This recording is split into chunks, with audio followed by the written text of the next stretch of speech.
এটা ওইটা পরিবেশ করে দিয়েছেন? হ্যাঁ, এটা শোল মাছের, ওরা তো বিলে খালি থাকা অভ্যাস ওনাদের, ওরা থাকে তো এই ঝোপঝাড়ের ভিতরে। শুনলাম ইসমাইল ভাই আপনি নাকি এবছর মাছ বিক্রি করেছেন? হ্যাঁ, এই যে ঈদের আগে বিক্রি করলাম, 2 দিন আগে। শুনলাম 2 গাড়ি মাছ ধরেছেন, কত টাকা বিক্রি করলেন?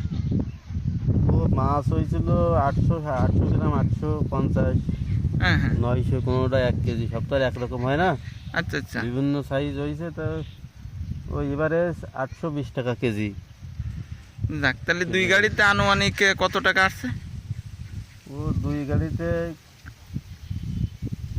ওই প্রায় 3 লাখ টাকার মতন খরচ খরচা বাদ দিয়ে? খরচ খরচা বাদ দিয়ে মানে মোট মিলিয়ে, আগে তো বিক্রি করেছি, এখন এই খরচ খরচা বাদ দিয়ে মোট মিলিয়ে 3 লাখ টাকার মতন। আচ্ছা আচ্ছা। ওটা ওটা কয়শো পিসের মতন ছিল? মাছ হুম হুম, মাছ কম ছিল, মাছ ছিল 900 পিস। আচ্ছা আচ্ছা। যাক, আর এইখানে যেটা আছে এটার রেজাল্ট কেমন? খাচ্ছে? ভালো খাচ্ছে? আলহামদুলিল্লাহ, খুব খাচ্ছে, দিয়ে পারা যাচ্ছে না, প্রচুর খাচ্ছে। যাক, এখন এই কয় কেজি করে খাবার লেগে দিচ্ছে আপনাদের জায়গায়? 10 কেজি খাচ্ছে এখন, 10 কেজি সকালে, 10 কেজি, 20 কেজি খাবার খাচ্ছে এরা। সকাল বিকাল? হয়।